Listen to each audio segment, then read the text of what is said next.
예, 오늘 오후에 하나님 말씀 다니엘 6장입니다. 지난 시간에 제가 이게 다니엘이 드디어 자신을 고소할 빌미를 이렇게 만들려고 그 고관 대작들이 그 제정한 법령이 서명된 걸 알았죠. 그때 다니엘은 겁먹고 위축된 게 아니라 당당하게 창문을 열고 자신이 하나님께 기도하는 모습을 보였습니다. 그렇죠? 그런데 사실 이제 그것은 어떻게 보면 이제 그 국가의 입장에서 볼 때는 이제 국가의 법을 어기게 된 거죠. 그렇죠? 결국 이제 그들은 아주 쾌재를 부르면서 다니엘을 이제 고소하게 되고 다니엘이 마침내 그 고소로 인해서 이제 사자굴에 던져지게 된다라는 겁니다. 자, 오늘 이제 그 내용을 이제 볼 텐데요. 자, 거기 11절부터 제가 14절까지 먼저 읽겠습니다. 그때 이 사람들이 모였고 다니엘이 그의 하나님 앞에 기도하며 간구하는 것을 발견했더라.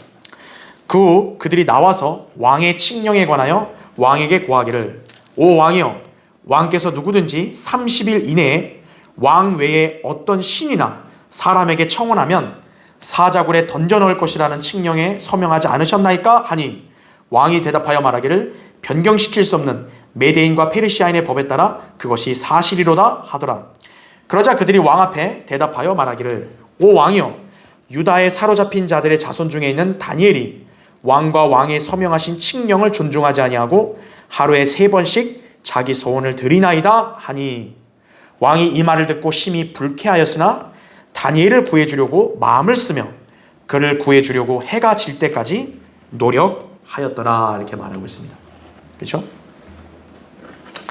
자, 먼저 첫 번째 보시면요, 다니엘의 행동, 왕의 칙령에 대한 명백한 위반이었죠.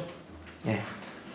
다니엘의 적대자들은 자신들이 파놓은 함정에 다니엘이 예상대로 걸려든 것을 보고 회심의 미소를 짓습니다. 참 교활하죠? 예. 정치계가 이런 거예요. 예. 덫을 놓고 이제 걸려드니까 이제 딱 아주 잘 걸렸다 이거죠. 교활한 음모였죠. 하지만 그게 법으로 만들어졌기 때문에 어디까지나 법이에요. 그러니까 여러분이 아셔야 될 건요, 인간들이 만든 법이 절대적인 진리가 아니에요. 절대적 진리는 오직 하나님의 법이에요. 하나님 말씀이지, 현재 이 세상이 만든 법들은요, 조잡한 법들이 너무 많은 거예요. 진짜 말 같지 않은 법들도 많아요. 차마 이 강단에서 말하기 부끄러워서 말 안 하는 거지만요, 진짜 그런 법들도 많다고요. 왜 만들까요? 자기들 유리한 입지를 차지하려고 만드는 거예요. 그게. 그런 법은 진리가 아니에요. 그렇죠? 여기서 우리는 마귀가 예수 그리스도를 아버지 하나님께 율법에 따라 고소하는 모습을 선명하게 볼 수 있다라고 했습니다. 자, 이게 무슨 말이냐면, 지금 이 장면을 우리가 이제 예수님의 보통 초림과 연관을 많이 짓잖아요. 이번 6장을. 자, 여기서 지금 다니엘이 예수 그리스도의 예표라고 우리가 이렇게 가정을 하고, 지금 그 다리오가 어떻게 보면 사자굴에 던져 넣고 빼내는 권한을 가지고 있잖아요. 그 다리오를 아버지 하나님에 빗댈 수 있겠고요. 그리고 지금 이 고관 대작들은 예수님 당시에 종교 지도자들에게 빗대어 볼 수 있습니다. 자, 그러면 그 고관 대작들이 다니엘을 고소하게 된 명분이 뭐예요? 법을 어겼다는 거죠. 페르시아의 법은 바꿀 수 없는데 이 법을 어겼다 이거죠. 자, 종교 지도자들이 바로 뭐예요? 예수 그리스도를 대항하고 고소했던 것이 율법이죠. 마귀도 마찬가지로 하나님 앞에서 뭐예요? 율법에 따라 고소를 하는 거예요. 아, 율법에 따라 이게 죄인 아닙니까? 정죄해야죠. 이 죄에 대한 심판을 해야죠. 그러는 거죠. 물론 우리는 예수님께서 죄가 없으신 분인 걸 다 알죠. 예수님은 율법의 저주에 따라서 우리를 구속하신 거예요. 저주에 의해서. 그런데 그 율법의 저주는 바로 예수님 자신이 아니라 우리 때문에 그런 거죠. 우리 인간들이 어때요? 율법의 저주 아래 있기 때문에 그런 우리를 구속하시려고 어때요? 예수님도 율법 아래서 사신 거죠. 그래서 우리 죄로 인해 고소와 정죄를 율법에 따라 당하셨다 이거죠. 마귀는 아버지 하나님 앞에 그렇게 율법에 따라 고소하는 이런 모습을 우린 여기서 이렇게 그림으로 볼 수 있다. 이렇게 보시면 됩니다. 자, 두 번째 보세요. 유다에 사로잡힌 자들의 자손 중에 있는 다니엘, 그렇게 나옵니다. 자, 하필 다니엘을 표현할 때 유다에 사로잡힌 자들의 자손이란 말이 나옵니다. 즉 다니엘을 유대인으로서 강조하고 있는 거죠. 자, 예수 그리스도께서도 육신으로는 뭐예요? 유다에 사로잡힌 자들의 자손 가운데서 나셨죠. 다니엘이 예수 그리스도의 모형임을 여기서 보여주는 것입니다. 자, 세 번째요. 자, 이제 왕이 이 고소자들의 고소를 들으니까 어때요? 순간 불쾌한 거죠. 왜냐하면 자기를 경배해야 되는데, 자기에게 청원해야 되는데, 자기 밑에 있는 바로 치리자가 뭐예요? 자기 말고 다른 사람에게, 다른 신, 그것도 하나님에게 한다고 하면서 법을 어겼잖아요. 왕의 입장에서는 순간 불쾌했던 거죠. 그러나 왕은 어떻게 합니까? 다니엘을 구해주려고 마음을 썼다 이거죠. 순간은 불쾌했어도 뭐예요? 다니엘을 바로 증오하고 저주하고 이게 아니라 다니엘을 구해주고 싶다 이거예요. 그만큼 다니엘이 얼마나 이 왕의 신임을 받았는지를 알아야 됩니다. 왕이 왜 이렇게 다니엘을 신임했을까요? 총명하잖아요. 근데 총명한 것뿐만 아니라 무엇보다 뭐예요? 신실하죠. 신실하니까 뭐예요? 왕이 그를 미워할 이유가 없어요. 설령 그가 법을 어겼어도 왕은 그를 오히려 옹호하고 비호해주고 싶은 거예요. 예. 신실한 사람이 가장 훌륭한 거예요. 유능한 사람이 가장 훌륭한 게 아니에요. 신실한 사람이 가장 훌륭한 거예요. 자, 하나님 아버지께서도 자녀들에게 요구하시는 것은 신실함이에요. 여러분의 특출한 능력이 아니라 이거죠. 왜? 능력은 각자마다 다르잖아요. 어떤 사람은 특출할 수 있지만 어떤 사람은 능력이 모자랄 수 있어요. 근데 하나님은 그걸 보시는 게 아니라 그 사람의 마음 그리고 신실한 자세를 보신다 이거죠. 여러분이 주님께 진정 사랑받고 싶다면 여러분은 주님 앞에서 신실한 믿음의 생활을 하면 되는 거예요. 네. 변하면 안 된다 이거죠. 그렇죠? 자, 그래서 이 왕은 다니엘을 구해주려고 해가 질 때까지 노력하였다라고 14절에서 말씀합니다. 자, 우리는 이것을 통해 알 수 있는 게 예수 그리스도께서도 십자가 처형을 모면하실 수 있는 여지가 얼마든지 있었다는 것을 알 수 있다라는 거죠. 자, 왕이 분명히 다니엘을 구해주려고 했어요. 할 수 있었어요. 그럼에도 어때요? 결국 사자굴에 던져졌죠. 자, 예수님도 아버지 하나님이 예수님 십자가에 못 박히는 걸 변경하실 수도 있죠. 아버지 하나님 권한이니까.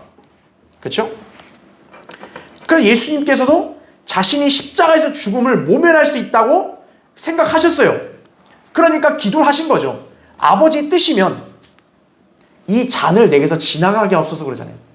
즉 하나님의 진노의 잔을 아버지가 원하시면 좀 비켜가게 해달라고 그렇게 기도하신 거죠.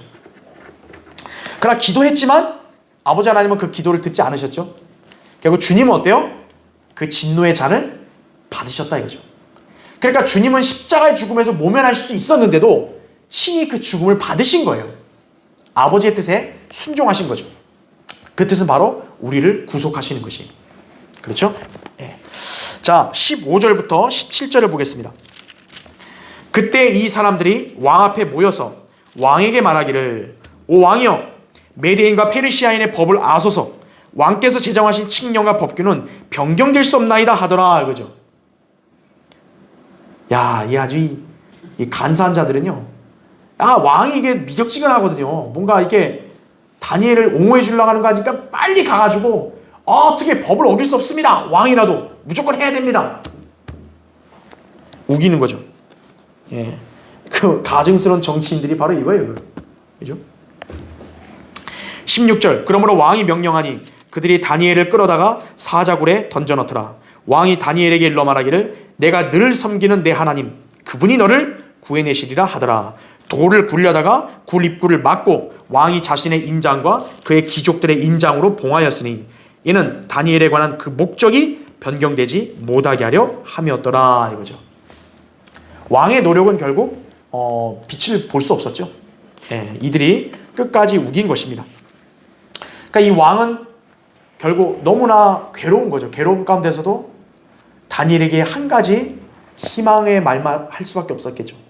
네가 늘 섬기는 네 하나님, 그 하나님이 너를 구해주시기를 바란다 이거죠. 그렇죠. 근데 사실 그게 정답이죠. 그렇죠. 극한 위기와 환난 가운데서요. 그것을 구해 줄 수 있는 분이 누구예요? 하나님 아니에요.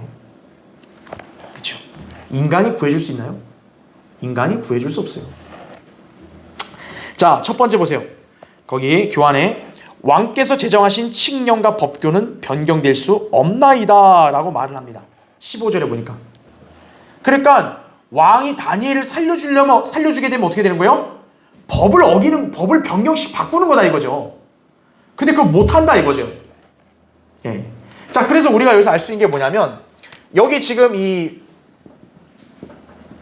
메데 페르시아의 법령, 이것은 지금 율법을 예표한다라고 이렇게 보시면 됩니다. 율법을 예표한다고 보시면 되는 거예요. 아까 다리오가 아버지 하나님의 예표라고 했고, 다니엘이 예수 그리스도 예표라 아까 그렇게 말씀드렸잖아요. 그리고 이 마귀가 법령으로 고소하죠. 마귀도 하나님 앞에서 고소할 때 항상 율법을 기준으로 고소를 하는 거예요. 율법에 따라서 이 사람 이런 죄인이니까 정죄하시라고 그렇게 고소하는 거예요. 그게 왜 가능할까요? 율법은 바뀔 수 있어요, 없어요? 바뀔 수 없으니까. 네. 그래서 이 왕국의 법, 페르시아 왕국의 법은 율법의 모형이 되는 거예요. 한번 밑에 보세요. 1번. 율법은 하늘과 땅이 없어지기 전에는 모든 것이 이루어질 때까지 결코 없어지지 않을 만큼 확실하다 이거죠. 마태복음 5장 18절에 예수님은 하늘과 땅이 없어지기 전에는 율법의 1.1획도 모든 것이 이루어질 때까지 결코 없어지지 않는다 그랬죠. 그 말인즉 율법이 안 이루어진다면 하늘과 땅이 존재하지 않는다는 거예요. 그건 불가능하죠. 그죠? 자, 페르시아의 법이 감히 율법을 흉내낼 수는 없겠죠, 물론. 그런데 법을 어겼을 때 죽음을 요구하는 측면에선 율법과 동일합니다. 지금 여기서도 이 법령을 어기면 어떻게 돼? 바로 뭐예요? 즉각? 사자굴에 던진다 이거죠. 사자굴 던지면 그게 뭐예요? 죽는 거죠. 이 법령은 반드시 어기면 죽음을 요구하게 돼 있다고요. 자, 율법도 뭐예요? 죄인들에게 뭘 요구합니까? 죽음을 요구하는 거예요. 그래서 율법이 이 페르시아 법령이 율법에 여기서는 모형이 된다는 거죠. 예. 변경시킬 수 없다는 것과 그 다음에 이 율법도 죄에 대해서는 죽음을 요구한다는 거죠. 죄의 싹은 사망이잖아요. 그렇죠? 예. 그리고 그리스도께서도 우리를 위해 저주가 되셔서 율법의 저주로부터 우리를 구속하셨다 말씀하셨죠. 율법의 저주라고. 율법은 죄에 대해서 반드시 저주하는 거예요. 그렇죠? 그런 측면에서는 동일하다 이거죠. 자, 괄호 2번. 페르시아의 왕이 제정한 법은 아무리 고귀한 다니엘이라 할지라도 결코 바뀌지 않았고 그는 사자굴에 들어가야만 했다 이거죠. 네. 왕이 최고 높지만 그 왕이 제정한 법령을 왕 스스로도 변경시킬 수 없는 거죠. 아무리 다니엘이라 할지라도 어때요? 이 법령의 요구에 따르면 그 대가를 치러야 된다는 거죠. 자, 그렇게 봤을 때, 자, 주님께서도 어때요? 주님 자신이 친히 말씀하신 것을 주님이 변경할 수 있나요? 성경에 이렇게 말씀해놓고, 아니, 그럼, 야, 됐어. 내가 싫어. 주님이 이러실 수 있어요? 없다는 거죠. 율법에서 이렇게 요구했는데, 야, 내 마음이야. 이럴 수 있어요, 주님이? 그럴 수 없다, 이거죠. 변경하거나 취소하지 않으신다라는 거죠. 그러니까 거룩하신 하나님의 율법대로 예수 그리스도라 할지라도 어때요? 그 율법의 저주를 풀려면 그분이 죽으셔야 했다 이거죠. 율법이 요구하는 죽음에 그분을 받아들이셔야 했다 이거죠. 예. 그것을 여기서 우리가 볼 수 있다라는 것입니다. 자, 밑에 두 번째 보세요. 돌을 굴려다가 굴 입구를 막고 왕이 자신의 인장과 그의 귀족들의 인장으로 봉하였으니라는 말이 나옵니다. 자, 지금 여기 보니까 사자굴을 다니엘이 던질 때 여기 돌 입구를 뭘로 막아요? 돌로 입구를 막습니다. 동시에 그 돌 입구를 막고 거기다 뭘 해요? 인장을 하죠. 인장으로 봉합니다. 자, 이것은 뭐에 대한 예표냐면 바로 예수 그리스도의 무덤을 예표하는 거예요. 이게.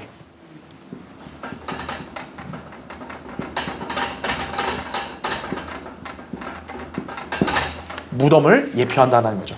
자, 왜 그런지 보겠습니다. 그 밑에 보세요. 괄호 1번. 사실 사자굴을 굳이 돌로 막을 필요가 없어요.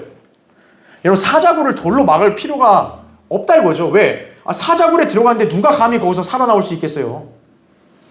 실제로 그 왕이 이제 나중에 다니엘이 사자굴에서 나오잖아요. 그 나오고 나서 다니엘은 멀쩡했거든요. 그래서 왕이 어떻게 하냐면 다니엘을 고소한 그 사악한 자들 어떻게 하냐, 그 자들을 사자굴에 넣으라 그래요. 근데 그 명령이 떨어지자마자 어떻게 되냐, 그들이 굴에 떨어지려고 할 때쯤에 어때요? 사자가 그냥 발로 그냥 바로 낚아채가지고 그냥 부셔버렸죠. 사자가 눈먼 것도 아니고요, 배고파서 이렇게 막 이렇게 졸고 있는 것도 아니고, 사자가 날카롭게 그냥 사람 오기만 하면 바로 그냥 낚아챘다고요. 그러니까 사실 다니엘을 집어넣을 때 굳이 그 입구를 돌로 막을 필요 없어요. 다니엘이 빠져나올 수 없다니까요. 지금 사자들이 이렇게 행동했을 정도면 만약에 정상적이라면 다니엘은 벌써 들어가자마자 죽는 거예요. 근데 왜 하필 돌로 입구를 막냐 이거예요.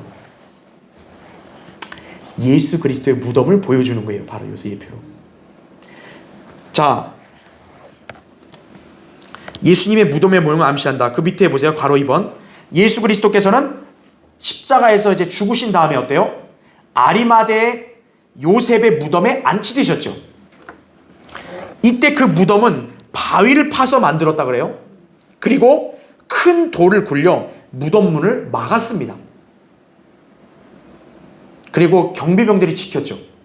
그러니까 왜냐하면 이 바리새인들이 그래도 꼴에 주님 말씀이 기억이 났는지, 여기 예수라는 자가 나중에 죽었다 3일 만에 부활한다고 하니까 이 무덤을 이 제자들이 시체 가져가서 그 사는 것처럼 행세할 수 있으니 막아버립시다, 이렇게 빌라도에게 한 거거든요.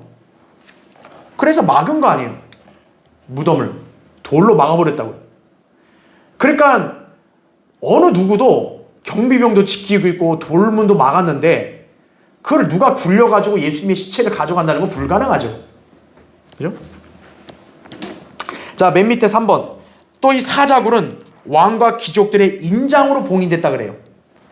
아까 우리 17절 보니까 돌을 굴려다가 굴입구를 막고 왕이 자신의 인장과 그의 귀족들의 인장으로 봉하였으니 이거죠. 그러니까 돌로만 막은 게 아니라 그걸 인장으로 딱 봉한 거예요. 이건 아주 확 그냥 봉했다 이거죠. 누구도 못 건드린다. 왜 인장으로 하필 봉했을까요?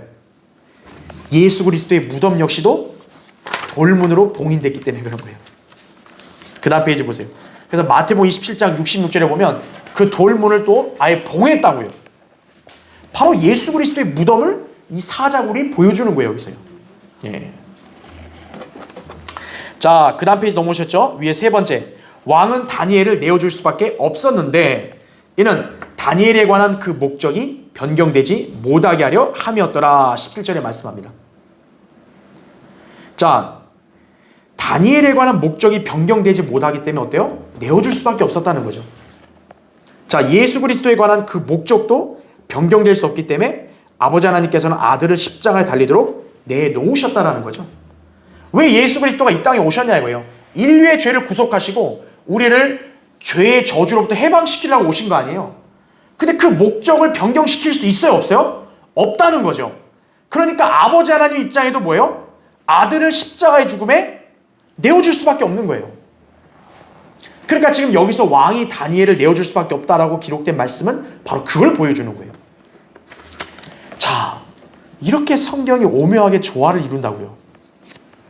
어떻게 초림 때 있을 일을 이렇게 그림으로 아주 너무 똑같이 이렇게 표현하냐고요. 묘사하냐고요. 바로 성경은 누가 기록한 거예요? 성령 하나님이 기록하신 거예요, 바로. 자, 하나님의 정하신 뜻이었기에 예수 그리스도에 관한 그 목적도 변경될 수 없는 것이었다 이거죠.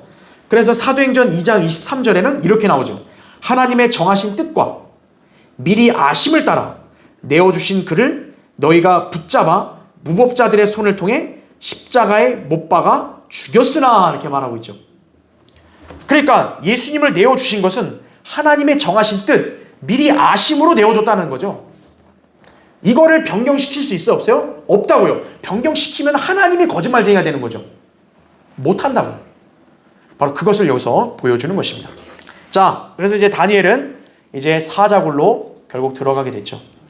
그 당시의 시대에 만약 우리가 있다고 봐요. 이것만큼 불합리한 게 어디 있겠어요? 그렇죠. 하나님은요, 주님은 그런 부당한 것까지 다 당하신 거예요. 예. 그것을 우리에게 보여주시는 거예요. 예.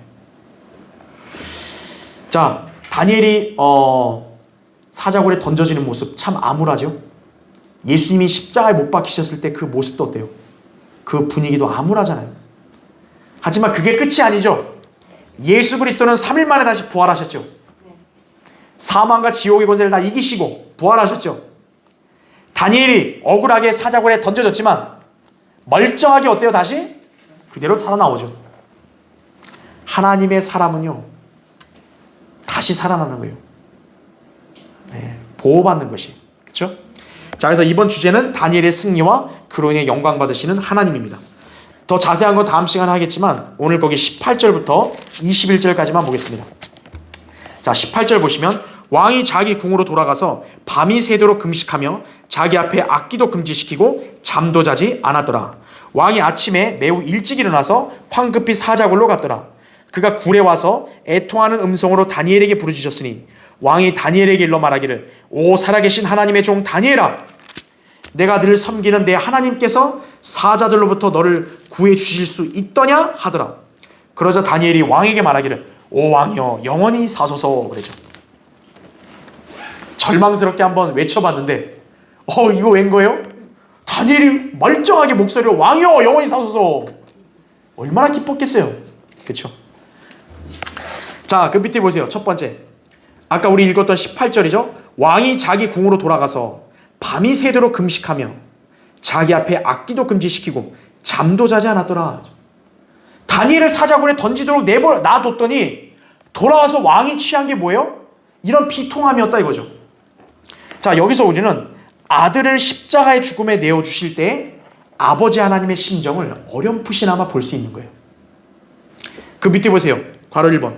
성경에서 모형이 되는 인물이 100% 모든 점에서 완벽하게 실체와 일치하진 않아요.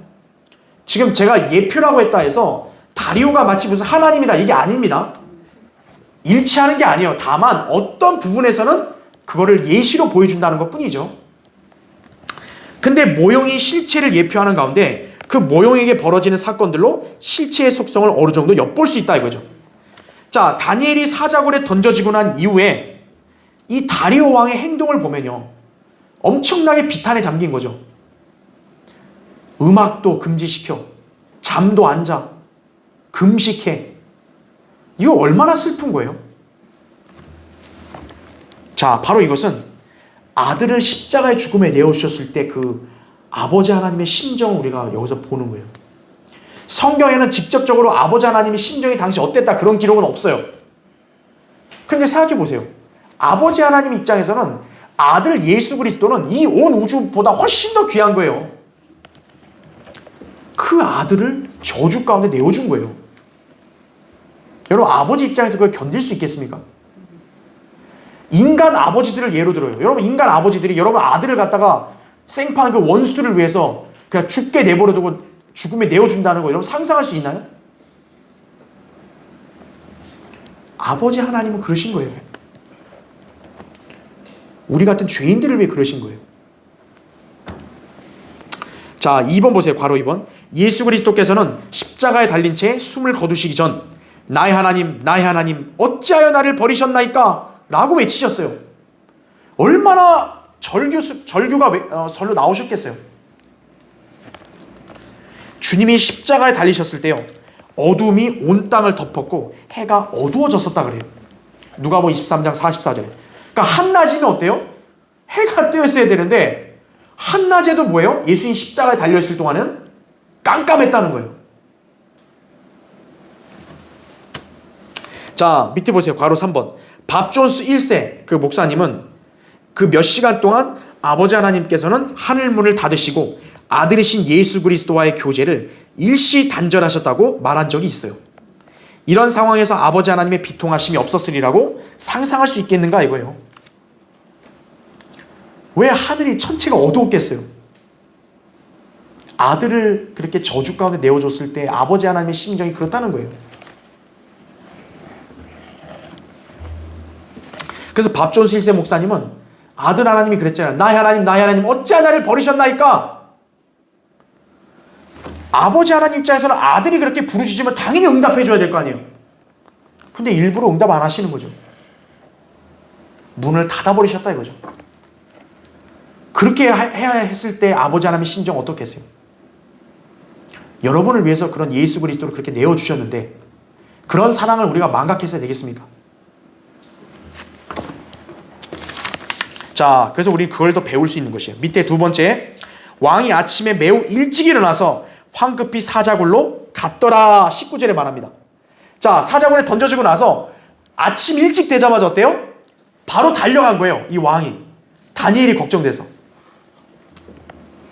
자, 이 구절 보면 뭔가 연상되는 거 없으세요?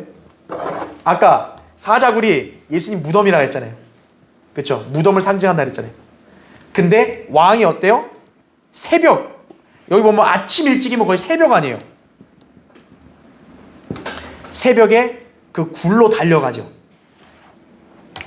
자, 예수님 초림 때도 예수님 십자가 죽으시고 3일 뒤 안식일 그 다음날 주의 첫날 새벽이 어때요? 여인들이 예수님 무덤으로 나아갔죠. 그 모습을 여기서 연상해 볼 수가 있겠죠. 그렇죠? 마가복음 16장 2절이나 누가복음 24장 1절에 보면 그 주님께서 장사 지낸 바 되시고 셋째 날 새벽이 시작될 때 무덤으로 달려갔다 그랬어요. 왕이 지금 사자굴에 아침 일찍 황급히 달려가는 모습이 마치 그 여인들이 달려가는 모습을 여기서 또 보여준다는 것이죠. 자, 왕이 아침에 매우 일찍 일어나서 황급히 다니엘을 던져놓은 사자굴로 달려온 장면은 아직도 어두운 새벽에 주님의 무덤으로 달려온 막달라 마리아를 연상시키기 충분하다 이거죠. 특히 여인들은 새벽에 왔잖아요. 자, 거기 보세요. 세 번째, 돌로 막아놓은 굴 입구에서 왕은 애통하는 음성으로 다니엘에게 부르짖습니다. 그는 필경 다니엘이 죽었으리라 믿었겠지만 혹시나 하나님의 도우심으로 인해 기적적으로 살아있었을지 모른다는 희망을 가져보는 거죠. 그래서 그가 얘기하잖아요. 살아계신 하나님의 종 다니엘아, 네가 늘 섬기는 네 하나님께서 사자들로부터 너를 구해주실 수 있더냐? 이렇게 한 번 더 외쳐본 거죠. 그렇죠? 밑에 네 번째, 이때 다니엘이 굴 속에서 왕의 부르짖음에 응답하죠. 왕이여 영원히 사소서. 참으로 기적적이죠. 극적이죠. 우리 입장에서 볼 때는 다니엘은 진짜 불쌍하고 억울하다 그랬는데, 비참하다 그랬는데, 하나님은 그걸 어때요? 반전으로 바꿔버리시죠. 예수 그리스도가 십자가에서 죽으시려고 했을 때 그분을 따랐던 제자들과 여인들은 얼마나 비통했겠어요. 우리가 믿고 섬긴 주님이 저렇게 죽으시나. 그런데 어때요? 3일 뒤에 다시 부활하신 거죠. 그렇죠? 사셨네. 예수 다시 사셨네 이거죠. 그 얼마나 힘이 됐겠어요. 그렇죠? 다니엘은 사자굴에서 산채로 다시 올라온다 이거죠. 예수 그리스도의 부활하심을 예표하는 거예요. 예수님 십자가에 죽으셨다 무덤에 안치되셨죠? 호는 지옥 가셨죠? 그래서 다시 어때요? 3일 뒤에 무덤에서 나오신 거예요. 그리스도인들도 비록 이 땅에서 죽어도 어때요? 무덤에 있다 다시 나오는 거예요. 사람들이 볼 때는 비참해 보인다 그러는데 아니에요. 예. 비참한 거는 구원받지 않고 죽은 사람이 비참한 거예요. 이 세상에서 가장 재벌이라는 사람이 죽었는데 불교 믿고 죽었다. 지옥 가는 거예요. 그 사람은 세상 사람들이 존경해도 그 사람의 사후의 생은 비참한 거예요. 반면에 누가 알아주지 않아도 예수 그리스도를 구주로 믿고 구원받은 사람은 죽었다가 무덤에서 다시 나오는 거예요. 그러한 믿음을 가진 성도가 세상에 그 누구를 부러워합니까? 그렇죠? 자, 마지막 다섯 번째요. 성도들이 받아야 할 교훈은 뭘까요? 하나님을 향한 신실한 믿음은 이방인들에게도 잘 알려진다는 거예요. 다니엘이 얼마나 하나님을 신실하게 믿었으면 다리오 왕이 절망적인 상황에서 다니엘이 하나님을 언급했겠어요. 자기 신도 있을 텐데, 오 나의 신이여, 내 사랑 다니엘을 좀 살려주십시오, 이런 말 해도 되는데, 네가 늘 섬기는 네 하나님이 널 살려줄 수 있지 않냐? 왜 그런 말 했겠어요? 자, 성도들의 신실한 믿음, 비록 이방인들이 온전히 믿지 않아도 그 믿음을 통해서 그들이 하나님을 인지할 수 있게 되는 거예요. 이것이 바로 우리 믿음의 행실이 중요한 이유다라는 거죠. 성도들은 이 믿음의 행실을 통해서 간증을 지니고 있어야 돼요. 그 사람들이 비록 안 믿었어도, 아, 너가 믿는 하나님은 그래도 뭔가 대단하신 분인 것 같다, 그렇게 그들로 하여금 하나님을 모독하지 못하게 만들어야 한다 이거죠. 다니엘이 그렇게 신실했기 때문에 이 왕은 자기가 절망적인 상황 속에서 다니엘의 하나님을 언급하는 거죠. 다니엘을 통해서 많이 보았고 들었겠죠. 성도들은 이것을 교훈으로 삼아야 한다는 것이죠. 자, 또 그 뒤의 내용은 다음 시간에 계속하도록 하겠습니다. 자, 오늘 기도하고 예배를 마치겠습니다.